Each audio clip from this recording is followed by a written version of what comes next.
ایک مقام کی آیت مبارکہ آپ کی خدمت میں پیش کروں گا جہاں وسیلے کی صراحت کی گئی. یا ایھا الذین آمنو، سورہ مائدہ 5واں سورہ اور اس سورے کی 35ویں آیت. دیکھو میں وسیلے پر زیادہ رکوں گا نہیں، لیکن ضرورت ہے کہ اس آیت مبارکہ کو پیش کر جاؤں تاکہ کبھی کوئی منکر وسیلہ مل جائے تو آپ حوالے کے طور پہ اس آیت کو پیش کر سکیں. یا ایھا الذین آمنو اتقوا اللہ وابتغوا الیہ الوسیلہ وجاہدوا فی سبیلہ لعلکم تفلحون. اے ایمان لانے والو، اللہ کا وسیلہ اختیار کرو. میں نے دیکھو درمیان کیا لفظ روکا ہوا ہے، اور اللہ کی راہ میں جہاد کرو تاکہ تم نجات پا جاؤ. اب میں آ رہا ہوں پھر واپس. یا ایھا الذین آمنو، اے ایمان لانے والو، اتقوا اللہ. اس لفظ کو میں نے روکا تھا اس لیے کہ اس تقوی کے لفظ سے مجھے کام لینا ہے. اے ایمان لانے والو، اللہ کا تقوی اختیار کرو. وابتغوا الیہ الوسیلہ، اور اللہ تک پہنچنے کے لیے وسیلہ تلاش کرو، بناؤ مت. وسیلہ ہے تمہارا کام تلاش کرنا ہے.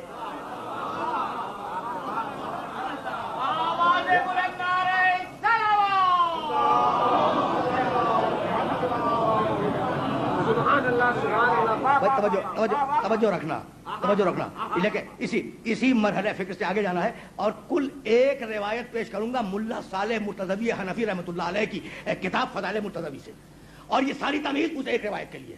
اچھا تو اے ایمان لانے والو، اللہ کا تقوی اختیار کرو اور اس تک پہنچنے کے لیے وسیلہ تلاش کرو، ہے نا.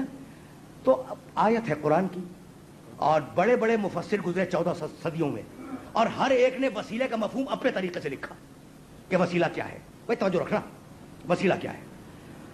دیکھ ایک جملہ سنتے جائیں. میں نے جب اس آیہ مبارکہ کو اسٹڈی کیا تو اس نقطۂ نظر سے اسٹڈی کیا کہ کس صدی میں مفسرین نے وسیلے کا کیا مفہوم معین کیا. اور آپ یقین فرمائیے، اس لیے کہ میں کتابیں تو لے کے نہیں آیا، لیکن میری بات پہ یقین کریں کہ وسیلے کے جو معنی لکھے ہیں وہ معنی کل 2 یا 3 ہیں، اور ان تینوں معنیوں کو آپ کی خدمت میں پیش کرنا چاہ رہا ہوں. ایک گروپ ہے مفسرین کا کہتا ہے کہ وسیلے کا مطلب ہے ایمان لاؤ. وسیلے کا مطلب ایمان لاؤ، بس یہی اللہ تک پہنچنے کا وسیلہ ہے. ایک گروپ. دوسرا گروپ کہتا ہے نہیں، وسیلے کا مطلب ہے عمل صالح کرو. 2 گروپ ہو گئے، ایمان، عمل صالح. تیسرا گروپ کہتا ہے کہ وسیلے سے مراد ہے نماز پڑھو، یہ وسیلہ ہے اللہ تک پہنچنے کا. تو پوری 14 صدیوں میں 3 ہی قول ملے وسیلے کے سلسلے میں. کیا ملے؟ پہلا قول وسیلہ کیا ہے؟ ایمان. دوسرا قول وسیلہ اچھا عمل صالح. تیسرا قول وسیلہ نماز. 3 قول ہو گئے. اب میں اس پڑھے لکھے مجمع کی خدمت میں پھر آیہ مبارکہ کو ہدیہ کر رہا ہوں. بھائی توجہ رکھنا. پہلا قول کیا ہے؟ وسیلہ کیا ہے؟ ایمان. آیت یا ایھا الذین آمنو، اے وہ لوگوں جو ایمان لا چکے وسیلہ اختیار کرو. یعنی ایمان اور ہے، وسیلہ اور ہے. بھائی بات تو واضح ہو رہی ہے نا. اچھا اب دوسرا قول عمل صالح. یا ایھا الذین آمنو اتقوا اللہ، اے ایمان لانے والو اللہ کا تقوی اختیار کرو. بھائی سارے عمل صالح تقوی میں آ گئے یا نہیں آ گئے؟ اور پھر وسیلہ تلاش کرو، یعنی تقوی اور وسیلہ اور. بھائی بہت توجہ رکھیے گا، لے کے جانا آگے. اور اب تیسرا قول نماز. وسیلہ نماز ہے. تو اب میں اپنی زبان سے نہیں کہوں گا، امام شافعی رحمۃ اللہ علیہ نے اپنی ایک ربائی میں کہا کہ من لم یصلی علیکم لا صلاۃ لہ. اے آل محمد، جو تم پر نماز میں درود نہ بھیجے اس کی نماز ہوتی ہی نہیں. تو نماز تو خود وسیلے کی محتاج ہے.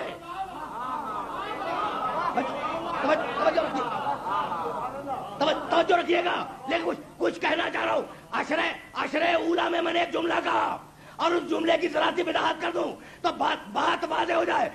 امام شافعی رحمۃ اللہ علیہ 4 بڑی فقہوں میں سے ایک فقہ کے فاؤنڈر ہیں، ایک فقہ کے بانی ہیں، اور ان کا عقیدہ یہ ہے کہ من لم یصلی علیکم لا صلاۃ لہ. اے آل محمد، جو تم پر نماز میں درود نہ بھیجے. بھائی توجہ رکھنا، اے آل محمد، جو تمہارا نام نہ لے نماز میں اس کی نماز باطل.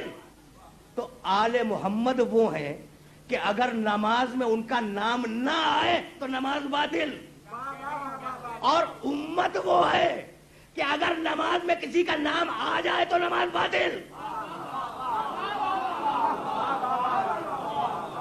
بھائی عالم اسلام میں بڑے بڑے اکابر گزرے ہیں، بڑے بڑے اولیاء کرام گزرے، بڑے بڑے صاحبان حیثیت اور صاحبان علم و فضل گزرے ہیں۔ آپ مجھے اجازت دیتے ہیں کہ میں تشہد کے بعد ان کا نام لے لیا کروں؟ پورا عالم اسلام 5 7 فقہ متفق ہیں کہ اگر کسی کا بھی نام آ جائے نماز میں، امت میں سے کسی کا بھی نام آ جائے نماز میں، تو نماز باطل ہو جائے گی۔ تو امت اور اطرت کا فرق سمجھ میں آیا؟ اطرت وہ کہ اگر نماز میں نام نہ آئے تو نماز باطل، اور امت وہ کہ اگر نماز میں نام آ جائے تو نماز باطل۔ تو بھائی جب دو متضاد شخصیتیں ہیں تو انہیں ایک صف میں کھڑا کرنے کی کوشش کیوں کر رہے ہو؟